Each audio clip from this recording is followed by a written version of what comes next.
네, 안녕하십니까. KMATV입니다. 구로대 예방의학과 최재욱 교수님과 함께합니다. 어서 예, 오십시오. 안녕하세요.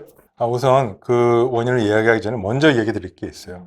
지금 사실 이런 감염자 숫자가 증가하고 이런 부분들에 대해서 마치 국민들이 사회적 거리두기라든지 개인 위생을 철저히 하지 않아서 그게 느슨해져서 이게 증가한 것이 아니냐라고 단정적으로 얘기하는 건 매우 적절하지 않습니다. 네, 맞습니다. 근본적으로는 사회적 거리두기나 개인 위생이 아니고요. 겨울이라는 이런 계절적 차이에 의해서 바이러스 전파의 또 감염의 기회의 증가는 피할 수 없을 것이다라고 보는 것이 가장 큰 이유고요. 네. 또 그에 따른 어떤 개인 생활의 이 변화, 즉 추우니까 야외 활동보다는 이제 실내에서 활동을 많이 하게 되고 또 모임도 많아질 수밖에 없는 그러한 것이 간접적인 영향으로 보는 것이 맞겠고요. 네. 제가 왜 이런 말씀 드리냐면요. 제가 요 전 회에도 말씀드렸듯이 우리나라 국민은 전 세계에서도 마스크 착용률은 정부가 강요하지 않아도 93%를 네, 착용할 맞습니다. 정도로 정말 잘 지키시고요. 또 개인 위생도 우리나라만큼 잘 지키는 데가 없습니다. 사회적 거리도 잘 협조해 주지 않습니까? 네. 그래서 이런 사회적 거리도 이 개인 위생에 대해서 우리나라만큼 더 이상 잘하기 곤란하고요. 잘할 수도 없을 뿐더러 더 국민들에게 강요하고 부담을 지어주는 적절치 않습니다. 네. 이 부분은 그게 문제가 아니고요.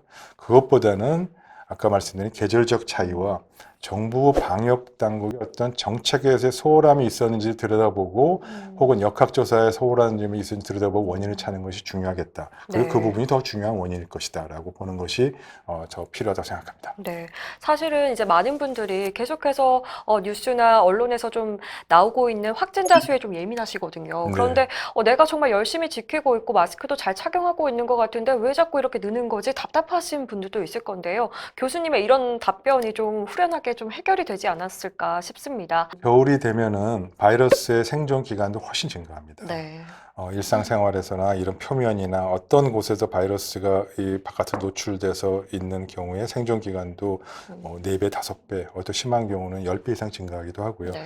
또 겨울은 습도와도 영향을 갖지 않습니까? 그래서 겨울은 습도가 낮은 환경에서는 바이러스 생존이 더 오래 갑니다. 그런 어떤 생물학적인 바이러스의 특징도 있지만 또 그와 관련돼서 실내라는 곳은 공기 전파, 즉 공기가 실내의 환기가 잘 안 됩니다.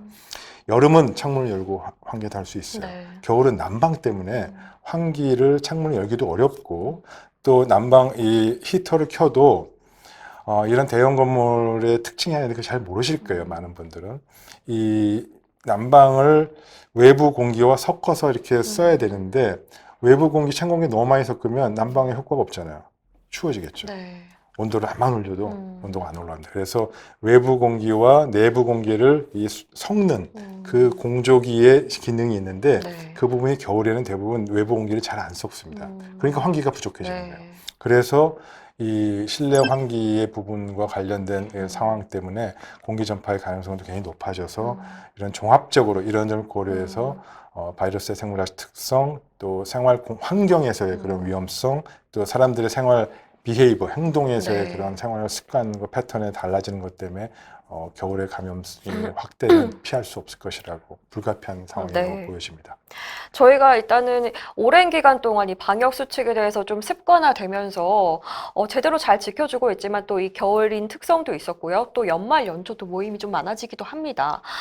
그래서 앞으로 겨울에 대응해서 또 이제 독감과 좀 오인을 할 수도 있기 때문에 이런 상황에서 저희는 어떻게 좀 더 대응을 할 수가 있을까요? 네, 과학적 증거와 방역 당국의 어떤 이 과학적 판단 하에서 하는 것이 중요하겠죠. 그래서 저는 당연히 꼭 강조해서 말씀드릴 것은 방역 당국이 현재 감염 수준과 이런 부분에 따라서 과학적 근거하에서 사회적 거리두기, 즉 모임이라든지 특정 장소에서의 사용이라든지 이런 부분들의 지침을 명확히 내려주길 바라고 그러한 지침에 따라서 우리 국민이 안 지킬 사람이 어디 있겠습니까? 당연히 지키겠죠. 그래서 그런 방역 당국의 정확한 이 사회적 거리두기의 단계별 지침을 명확하게 알려주고 그 부분이 과학적 근거에서 집행이 되어야 되고 네. 그러한 부분들이 오해 소지가 없도록 명확하게 또 실행 가능하게 시민들과 자영업자, 소상공인들에게 정확하게 알려주기를 바랍니다. 네, 뭐 다시 한 번 더 말씀드리지만 저희는 정말 방역 수칙을 잘 하고 계십니다. 여러분께서는 잘 해주고 있으시지만 이 계절의 특성상 변함이 있을 수도 있고 또 늘어날 수 있을 거에 대비해서 방역 당국의 뭐 대책들 그리고 전문가들이 내놓는 이런 방안에 대해서 귀 기울여 주시고 함께 따라 주시면 좋을 것 같습니다. 네, 오늘도 교수님 고맙습니다. 네, 감사합니다.